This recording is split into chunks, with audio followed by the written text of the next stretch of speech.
AP రాజకీయాల్లో సంచలనం నమోదైంది. 4 దశాబ్దాలకు పైగా వైఎస్ కుటుంబానికి కంచుకొట్టగా నిలిచిన పులివెందులలో టీడీపీ సత్తా చాటింది. పులివెందుల జెడ్పీటీసీ ఉప ఎన్నికలో వైసీపీ ఘోర పరాజయాన్ని మూటకట్టుకుంది. జగన్ అడ్డాలో టీడీపీ అందరి అంచనాలకు మించిన ఆధిక్యంతో ఘన విజయాన్ని సాధించింది. టీడీపీ అభ్యర్థి మారెడ్డి లతారెడ్డి 6033 ఓట్ల భారీ మెజార్టీతో జయకేతనం ఎగురవేశారు. వైసీపీ అభ్యర్థి హేమంత్ రెడ్డి డిపాజిట్ కోల్పోయారు.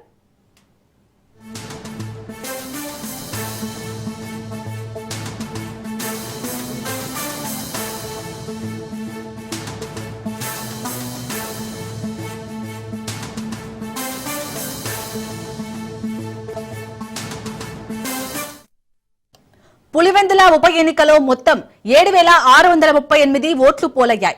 మారెడ్డి లతారెడ్డికి 6816 ఓట్లు పడ్డాయి. వైసీపీ అభ్యర్థి హేమంత్ రెడ్డికి కేవలం 683 ఓట్లు మాత్రమే పడ్డాయి. లతారెడ్డికి హేమంత్ రెడ్డికి హోరాహోరీ పోరు ఉంటుందని అందరూ భావించారు. కానీ వైసీపీ అభ్యర్థి కనీసం 1000 ఓట్లు కూడా సాధించలేకపోయారు. జగన్ గడ్డపై ఘన విజయం సాధించడంతో కూటమి శ్రేణుల్లో ఉత్సాహం నెలకొంది. ఘోర పరాభవంతో వైసీపీ శ్రేణులు డీలా పడ్డాయి.